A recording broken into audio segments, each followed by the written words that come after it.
Glory to God the Father and Son Yeshua Mashiach. 2 Chronicles chapter 5. Thus all the work that Shelomo did for the house of Adonai was finished.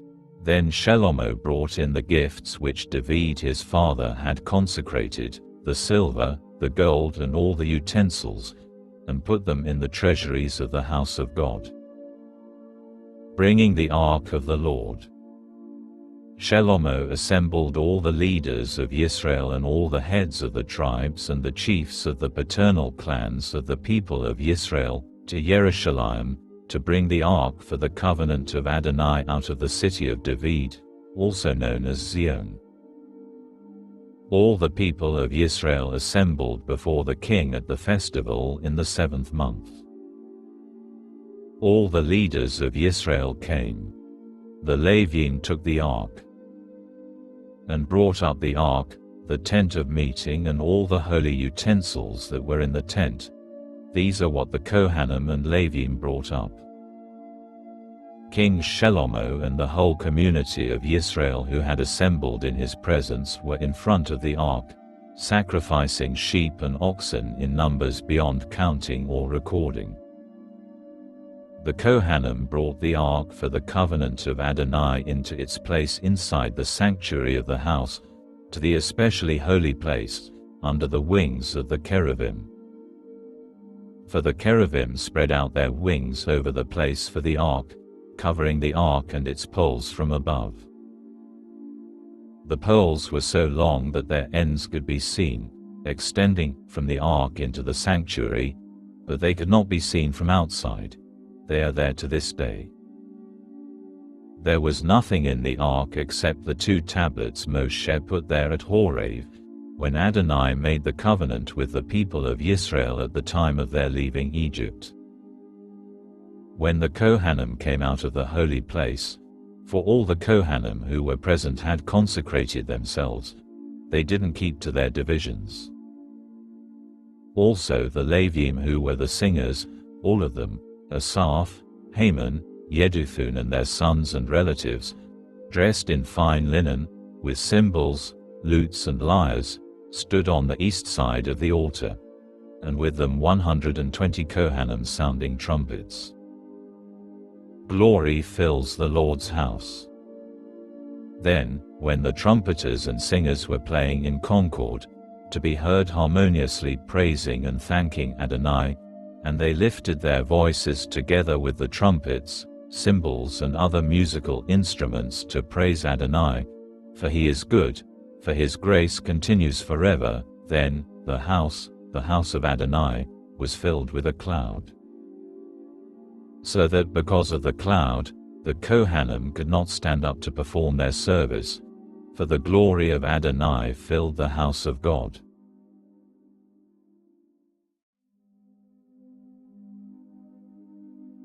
Second Chronicles chapter 6.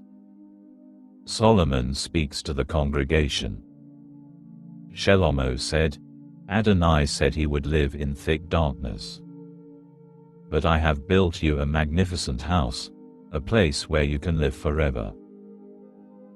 Then the king turned around and blessed the whole community of Israel. The whole community of Israel stood.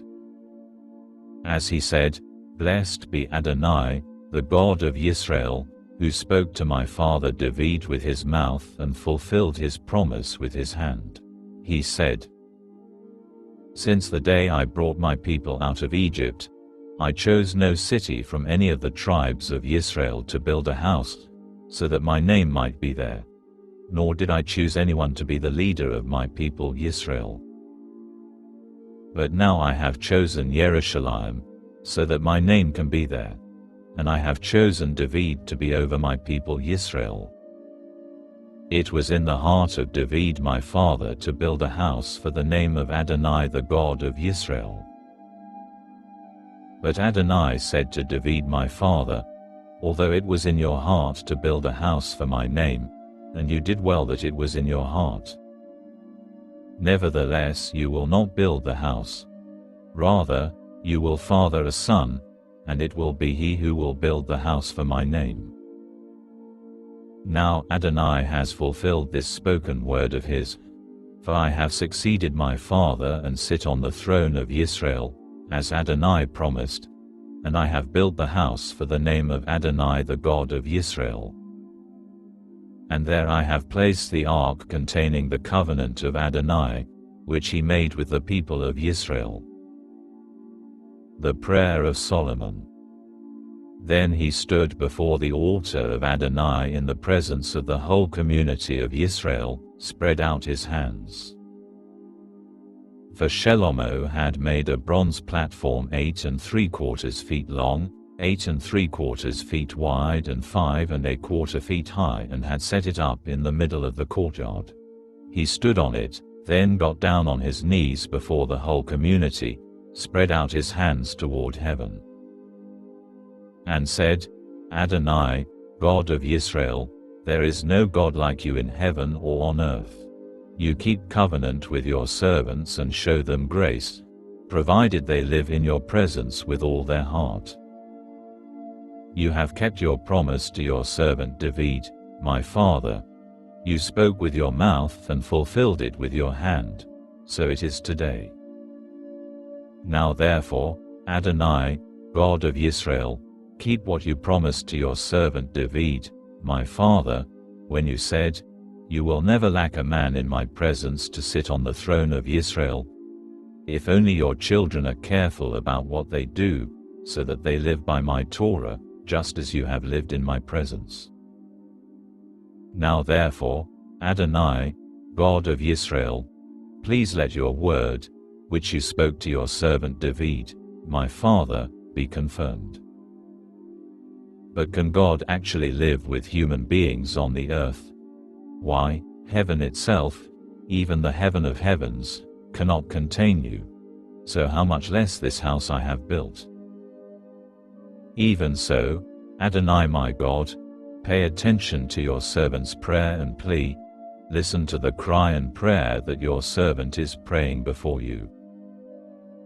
That your eyes will be open toward this house day and night, toward the place where you said you would put your name, to listen to the prayer your servant will pray toward this place.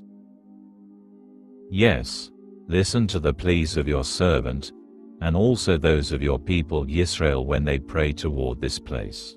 Hear from where you live, from heaven, and when you hear, forgive.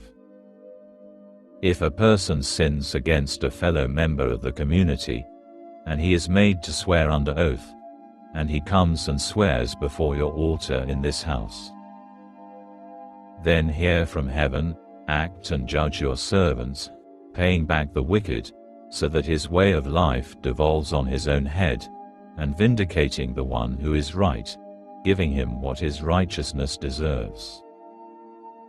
If your people Israel sin against you and in consequence are defeated by an enemy, then if they turn back to you, acknowledge your name, and pray and make their plea to you in this house, hear from heaven, forgive the sin of your people Israel, and bring them back to the land you gave to them and their ancestors. When they sin against you, and in consequence the sky is shut, so that there is no rain, then if they pray toward this place, acknowledge your name and turn from their sin when you have brought them low.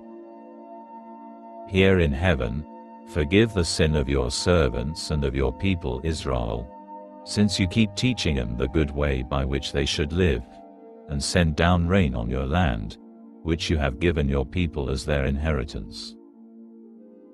If there is famine in the land, or blight, windstorm, mildew, locusts or shearer worms, or if their enemies besiege them in any of their cities, no matter what kind of plague or sickness it is, then, regardless of what prayer or plea anyone among all your people Israel makes, for each individual will know his own plague and his own pain, and the person spreads out his hands toward this house. Then hear from heaven where you live, and forgive. Also, since you know what is in each one's heart, give each person what his conduct deserves, because you, and only you, know human hearts. so that they will fear you and therefore live according to your ways throughout the time they live in the land you gave our ancestors.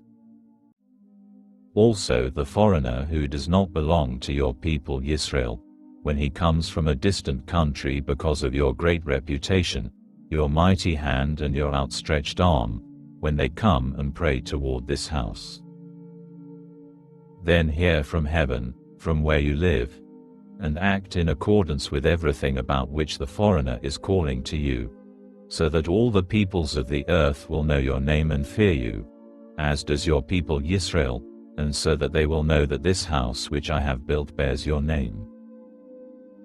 If your people go out to fight their enemies, no matter by which way you send them, and they pray to you toward the city you chose and the house I built for your name, then, from heaven, hear their prayer and plea, and uphold their cause.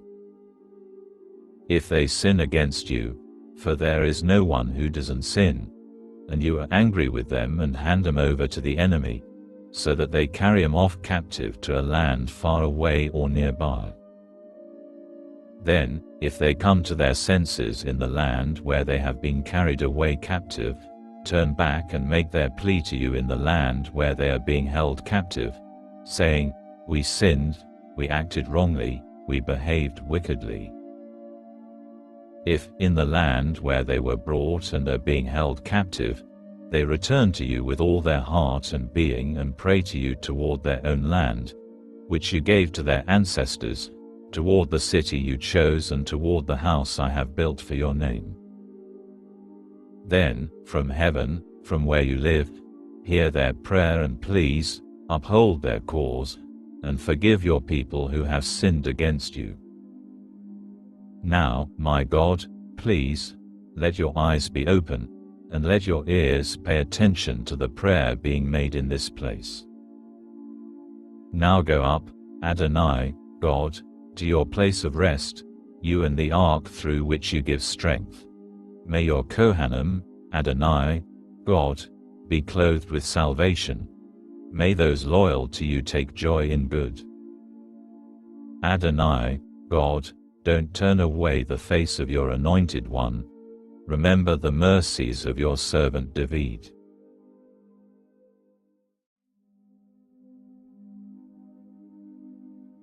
Second Chronicles chapter 7. The fire of the Lord.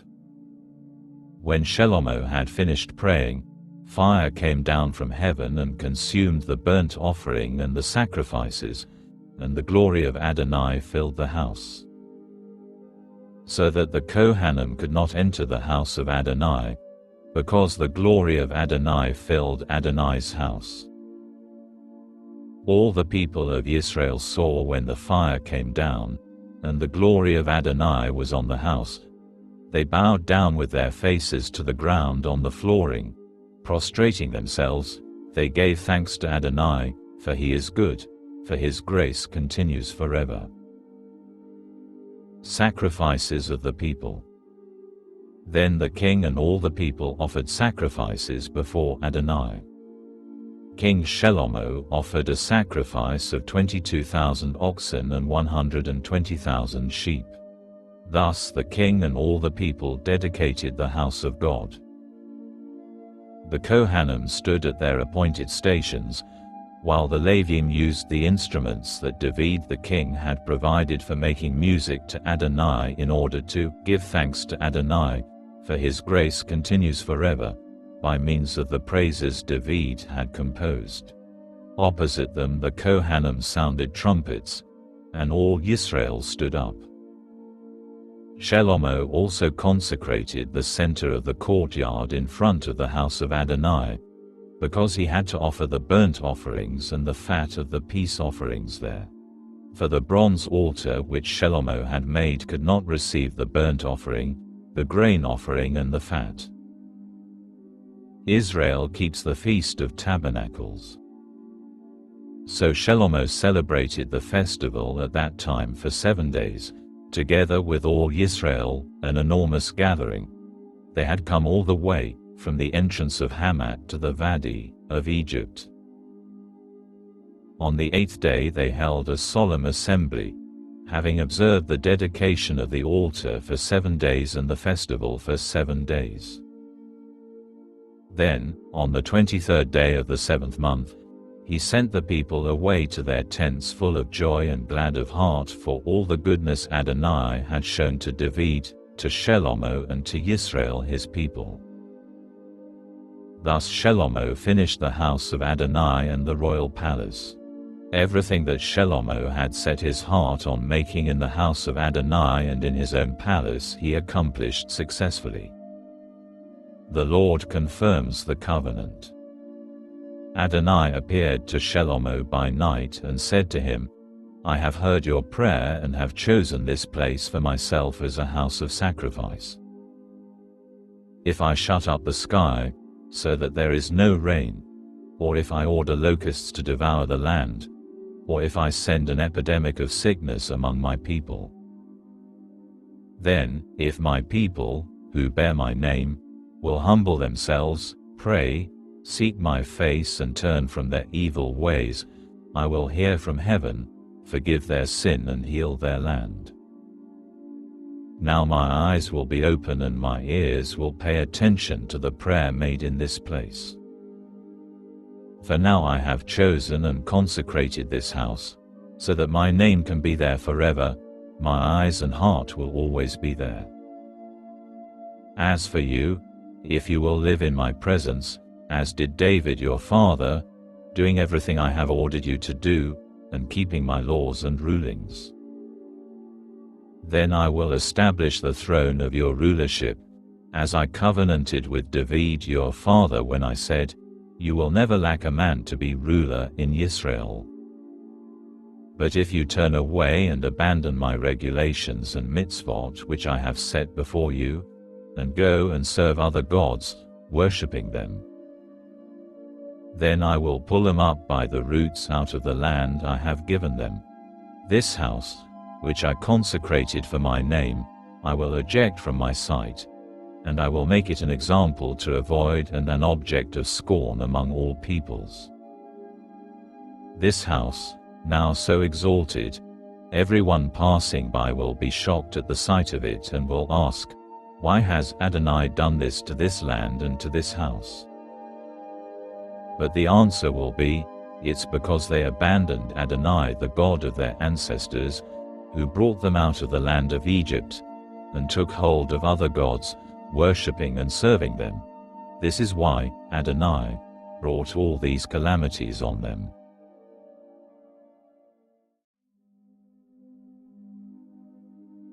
Second Chronicles chapter 8. Solomon's territory is enlarged. At the end of 20 years, during which time Shelomo had built the house of Adonai and his own palace, Shelomo built up the cities which Huram had given to Shelomo and had the people of Israel live there. Then Shelomo attacked Hamath Zobah and defeated it. He built Tadmor in the desert and all the cities for storing supplies that he built in Hamath. He also built Upper Beth Horon and Lower Beth Horon, fortified cities with walls, gates and bars. Baalath, and all the cities that Shelomo had for storing supplies, all the cities for his chariots, the cities for his horsemen, and all the other buildings Shelomo wanted to build in Jerusalem, in the Lebanon and throughout the land he ruled. Subjugation of Solomon's enemies. As for all the people still left from the Hittite, Emori, Perizi, Hivi, and Yevusi, who were not part of Israel, from their descendants remaining after them in the land, whom the people of Israel did not exterminate, from them Shelomo levied his forced laborers, as it is to this day. But Shelomo did not raise any of his slaves from the people of Israel, rather, these were the soldiers, his chief commanders, and the officials in charge of his chariots and horsemen. King Shelomo had 250 chief officers in charge of the people. Solomon offers sacrifices. Shelomo brought up Pharaoh's daughter from the city of David to the house he had built for her, because he said, "No wife of mine is going to live in the house of David king of Israel, since the buildings, where the ark of Adonai has been are holy." Then Shelomo offered burnt offerings to Adonai on the altar of Adonai that he had built in front of the vestibule, as each day required, offering according to the mitzvah of Moshe on Shabbats, at Rosh Chodesh and at the designated times 3 times a year, the festivals of Matzah, Shavuot and Sukkoth. As David his father had ordered, he appointed the divisions of the Kohanim for their service and the Leviim to their tasks, to praise and to perform their service in the presence of the Kohanim according to each day's requirements. He also appointed the gatekeepers by their divisions to be at every gate, for David the man of God had so ordered.